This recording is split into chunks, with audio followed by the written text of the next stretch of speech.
لكن الجديد بقى في النادي الاهلي، تعالوا نروح لتريزيجيه. الاهلي يجمد صفقه تريزيجيه. ايوه، الاهلي يجمد صفقه تريزيجيه. والاهلي دلوقتي متمسك بتريزيجيه، محمود حسن تريزيجيه. تريزيجيه ما علمته انه العرض جاله هو شخصيا، ليس عن طريق وكيل لكن عن طريقه هو شخصيا، وتقدم بيه للنادي، وكان في الاول موافقه، لكن فيما يبدو مع وصول الحسين عموته انه رفض التفريط في تريزيجيه. فالاهلي جمد، لكنه المشكله دلوقتي انه تريزيجيه عايز يمشي. يعني الظروف اللي حصلت معاه السنه اللي فاتت وكان هناك بعض الضغوط عليه، يعني فتريزيجيه متمسك بالرحيل.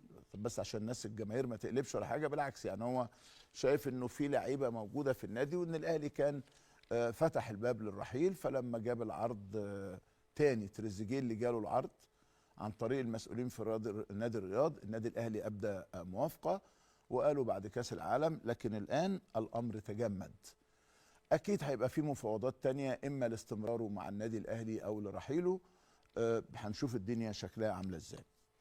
الحاجة التانية المهمة انه الاهلي بينتظر عودة لاعبيه من بعد التكريم لعقد جلسات سريعة مع بعض اللاعبين من اجل فكرة التمديد والتجديد. وده اللي انا قلته من بدري يا جماعة، انه اقطع عرقه وسيح دمه، ما تطولش الوقت قوي، لانه هذه اخطاء متكررة في النادي الاهلي بتتكرر. وقلت بالتحديد من ايام عبد الله السعيد واحمد فتحي، ما تاخرش قوي. حتى لو اللعيب عنده سنه، عنده سنتين، يا سيدي ما فيش ما يمنع ابدا انك تجدد وتمدد.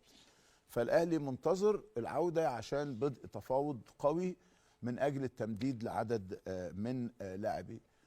نقطه مهمه الحقيقه، وانا هنا انا قلت عليها يعني، والبعض قال لك اصله مش عارف عايز مين ياخد كام ومين ياخد ايه وشغلانه، وهي قصه انك بتقول تحديد السقف.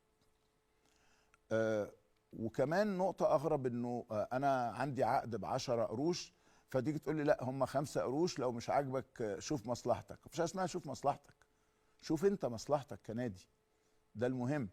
لأنه أنا مرتبط معاك بعقد، فأنت حضرتك ملتزم إنك تديني هذا العقد. يعني قصة بقى إنه السقف هيبقى كذا وما يزيدش عن كذا، يا جماعة في مثل بلدي صغير كده بيقول لك ايه، كل فولة ولها كيال.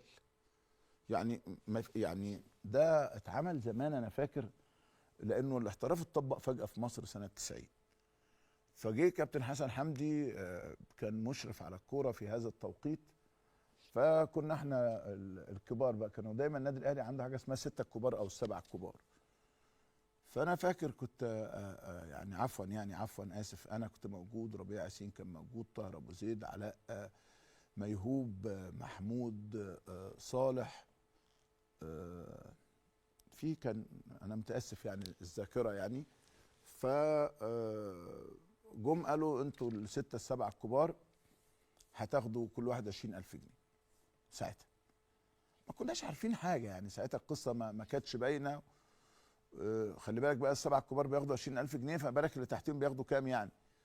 وال20,000 جنيه دول في 3 سنين، يعني السنه ما كملتش 7,000 جنيه. لكن كل وقت وليه اذان، يعني الكلام ده سنه 90 يعني.